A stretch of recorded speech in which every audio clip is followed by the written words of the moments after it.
380.000 ton jagung di Kalbar ini 70% terkaya. Itu jadi suatu mindset yang baru. Saya fokus di jagung dengan hortikultura, ya, termasuk buah-buahan dan juga pariwisata. Karena ini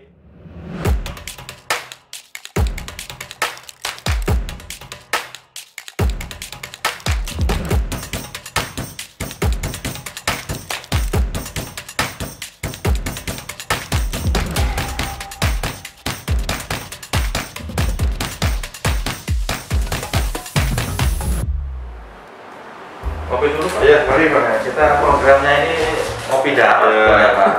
Kalau saya santai-santai Pak. Iya, ngopi darat itu Pak ngobrol bersama pimpinan daerah untuk Kalimantan Barat Pak. Ngopi darat itu namanya. Jadi santai, relax ngopi. Iya. Sama Pak Bupati. Pak, sekarang Pak.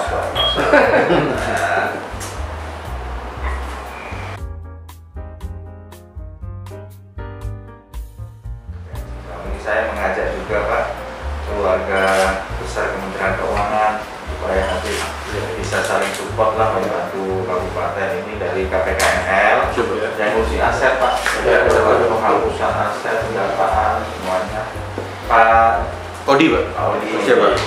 Nah kemudian dari pajak karena lagi kepalanya lagi zoom khusus dengan pusat bisa ditinggal ini ada diwakili jadi yang membawahi Singkawang dan Untayang juga, dan saya juga bawa kabit dari Pontianak Pak Pratanto yang khusus ngawal laporan keuangan supaya Pak harapan kita ke depan nanti bisa dapat UTP juga Pak sama Pak Bupati nih. jadi harapannya itu, dan kami keluarga Kementerian Keuangan ini memang sudah diarahkan sama Menteri Pak Dirjen untuk bisa memberikan impact kepada daerah. Berarti lebih nyambung lah sama kami Pak BN atau Tanjil, dan kami ini sekarang keluarga kementerian ada namanya sekarang Kemenku 1 Pak. Nah diminta yang menangani aset juga bantu, yang pajaknya juga bantu. Nanti kalau Bapak ekspornya ada masalah dan ya juga bantu. Nah, supaya makin dirasakan ini misi yang dibangun oleh daerah bergerak untuk makin memajukan daerah bersama-sama.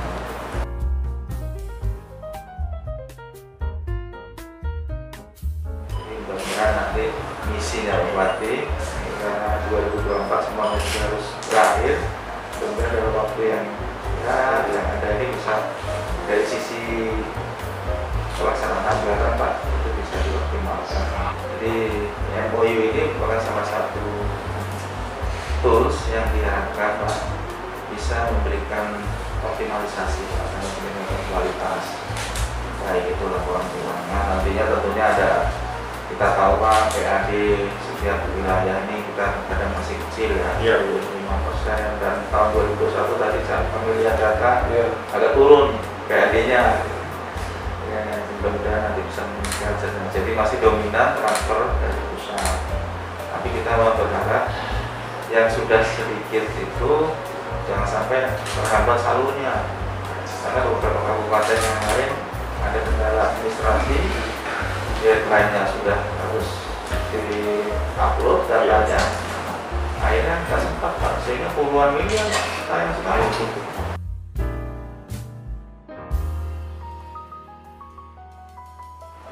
Alhamdulillah ini untuk Pontianak kemarin dapat update ya, dana desa sudah maksimal ya kemarin ya.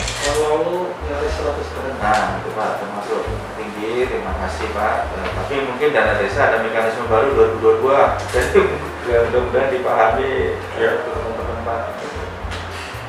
Itu dari sisi pelaksanaan termasuk kami ingin seperti pembiayaan Pak untuk pelaku usaha UMKM. Itu KUR dan UMI bisa ada dorongan apa? Karena kami lihat trennya sekarang naik dari besar rakyat itu perbankan tahun 2018 itu cuma 60 miliar. Tahun 2021 ini kalau Bapak semangat lagi ya, itu dari 60 jadi 180 miliar. Tapi kami melihat peluangnya sebenarnya masih besar untuk pool ini.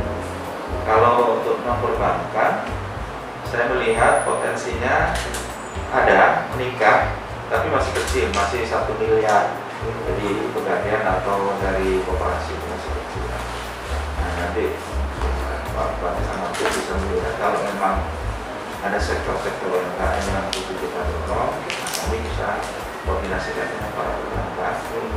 Karena perbankan itu pengennya kan Pontianak, Kubuaya, Singkawang, yang sebagian besar kan masih belum kesentuh, Pak.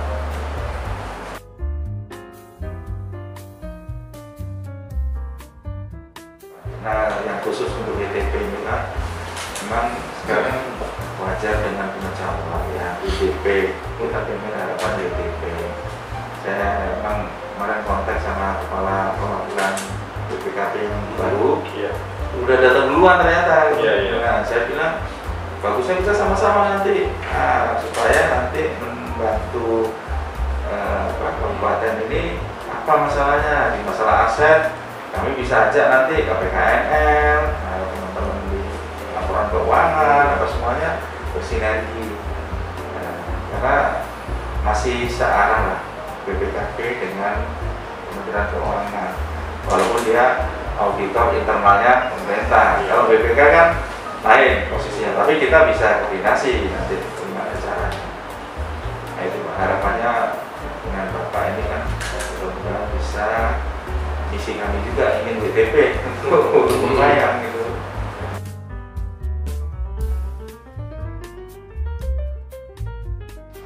Potensi utama apa Pak di sana yang Pak Bupati dalam setahun beliau? Potensinya di sana tuh ya bidang forestry, masih ya perkebunan sawit andalan Pak ya. Tidak juga sawit, saya mendorong jagung. Oh, jagung Pak ya? Kalau saya lebih fokus ke jagung. Sudah ada area berapa hektar Pak? Areal kita, ya. Mandiri aja 35.000 hektar, mandiri. Mandiri ya? Makanya kami membuat perumda. Sayang saya punya lahan tapi nggak bisa diusahakan. Pihak swasta kita lagi juga mulai tarik. Investor Pak yang masuk ke situ. Sudah ada mereka mau kalau kami sudah buat perumda. Oh, jadi ini masih ibaratnya saling tunggu Pak ya? Tapi 380.000 ton jagung di Kalbar ini 70% terkaya. Itu jadi suatu mindset yang baru. Saya fokus di jagung dengan hortikultura ya, termasuk buah-buahan dan juga pariwisata. Tanah di tempat kami mungkin satu-satunya tanah paling subur di Kalbar lah, sama dengan di Jawa. Karena dulu bekas letusan gunung berapi ratusan atau jutaan tahun yang lalu, Gunung Niut itu. Maka termigrasi di daerah kami 17 dari miskin Pak. Punya villa di Malang, kaya-kaya. Kita aja ngeri. Sekolah mereka rata-rata di Jawa. Di Jawa Pak ya.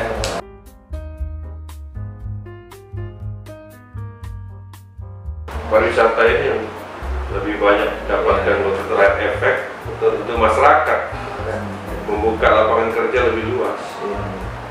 Kita punya 156 potensi wisata. Contohnya di Samudra Indah, di Kahayang, di Pantai Kura-Kura, Cemara, Pantai Cemara, Mimiles, Lemukutang, Pulau Kabung itu kaya. Banyak sekali. Termasuk Pulau Randayan ini bulan Maret kita resmikan untuk pulau. Jadi Pak, kalau banyaknya tadi lokasi wisata dari Pak Bupati apa perizinan yang sudah jalan sekarang nih atau sarananya? Kita jalan di infrastruktur.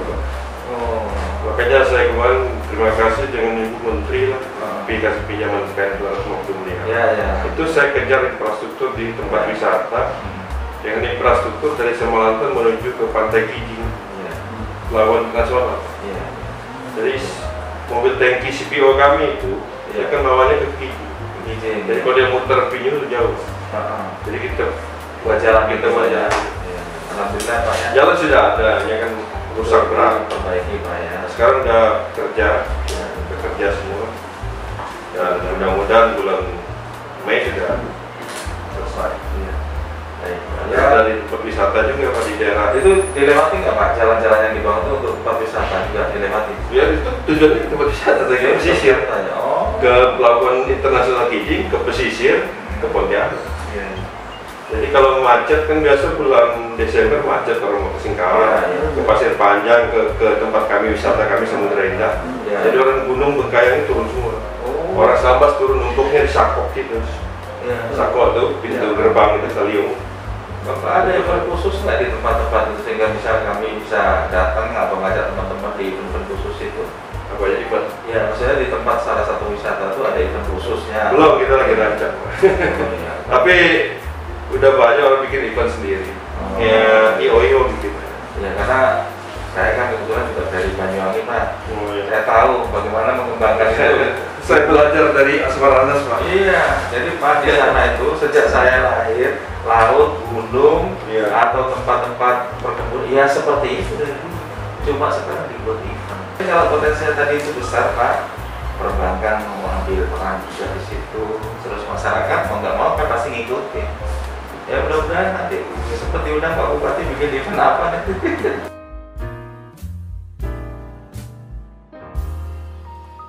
Tadi sejalan sama wisata ini, itu pelaku usaha kecil rakyat itu nantinya terlibat nggak di situ? Iya, ikut.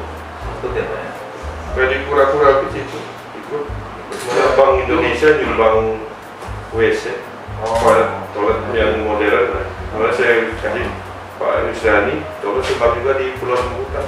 Siap mau menyumbang itu. Mereka apa Pak? Siapin model makanan atau usaha? Makanan ada. Ya. Jadi mendukung situ. Ya, dan ya? mereka udah masuk di kelompok sadar wisata. Oh. Ada wadah di situ. Dan saya suruh mereka buat koperasi. Ya, Pak, untuk informasi Pak Bupati aja.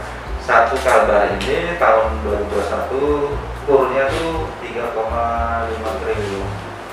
Tapi untuk Bengkayang cuma 180 miliar yang tadi saya sampaikan. Walaupun trennya meningkat, cuma kan kecil dibanding satu. Banyak gini Pak, mohon maaf Pak ya, banyak yang kurang paham, tidak tersosialisasikan, jadi bingung. Iya. Makanya saya gerakkan untuk bangun koperasi. Saya bilang kalau punya kelompok tani ada 4 orang 5 kelompok tani gabung satu koperasi. Nah itu ajukan KUR. Iya. Koperasi yang bagus yang sudah berjalan tahun lebih gitu bisa mengajukan antara 200 juta sampai 20 miliar. Ya, Itu Pak. Tapi susah, nggak ada yang minta gitu loh. Nah, jadi artinya itu peluang. Tapi di sisi tadi KUR juga bisa dipakai. Terus untuk apa? Paling yang tadi harapan yang lain PKDD ada angka fisik ini Pak, Ya, fisik, mudah-mudahan nggak ada masalah.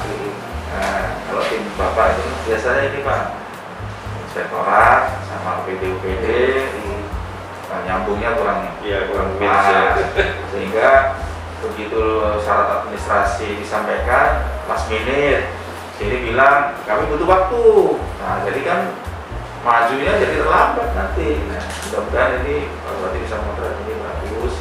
Kalau dana desa tadi sudah maksimal, mudah-mudahan bisa cepat lah. Kemudian kita ingin juga misi percepatan, tapi yang jalan ini kan harus seirama lah sama teman-teman. Itu Pak. WTP tadi mudah-mudahan bisa jalan dan nggak ada halangan lah. Karena misinya mudah-mudahan di masa Bapak ini pecah telurnya Pak. Ya ada Pak, PKAD yang baru ini Pak Yustianus ini yang Kayang itu kan Bengkayang. Sekarang tamu-tamu dari mana ke Kayang? Kayang mau ambil kamar itu mau 3 minggu selesai. Pernah kita mau ada ikan tuh ternyata udah di booking 3 bulan. Iya, banyak luar biasa. Jadi makanya kan harusnya kalau itu semakin publikasi sangat puncak gitu, wisata ini di masa pandemi jadi andalan. Iya.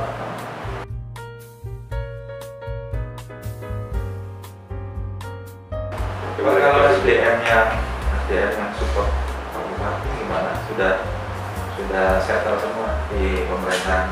Ya lumayan lah, kita pelan-pelan ya Pak Kapan. Siap. Kita nata di pelan-pelan. Ya, mau kerja aja kita. Siapapun dia, nggak pikir siapa yang penting dia mau kerja. Ya, ikut irama saya. Dan dia lari kenceng gitu, dia nggak kenceng Oh iya.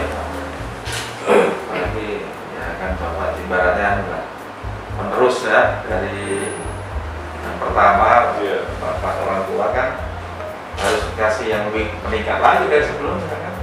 Tapi semua domisili ASN mayoritas di Bengkayang atau Sekarang bagian Singkawang? udah banyak kan Bengkayang. Bengkayang ya. Dulu kan karena pecahan ya. Pecahan ya, masih banyak transisi. Yang sekarang yang dari Singkawang ini udah banyak udah pensiun.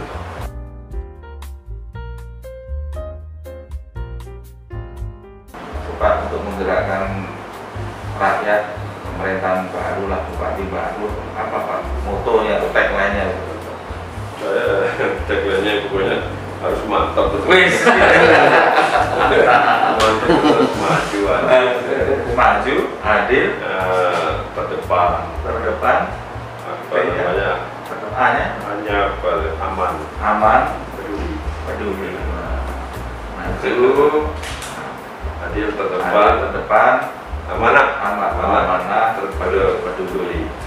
Nah, kalau kami Pak di perbendaharaan itu di JPP itu andal, Pak. Andal itu harmonis tadi bisa nyambung Iya. semua stakeholder, terus amanah, terus itu T-nya itu apa? Mantap kok. Andal kan digital Pak, Digital. karena semua sudah pakai aplikasi Iya, Pak. betul. Digital sehingga tanpa ada ketemu sudah bisa layani. Kemudian aku tabel itu supaya Iya. karena nanti nggak ada masalah di belakangan. Nah, kemudian loyal itu ya kepada pimpinan, kepada Pemda juga bantu semuanya. SDM unggul, Bengkayang mantap. DJPB handal, Kemenkeu 1 terpercaya.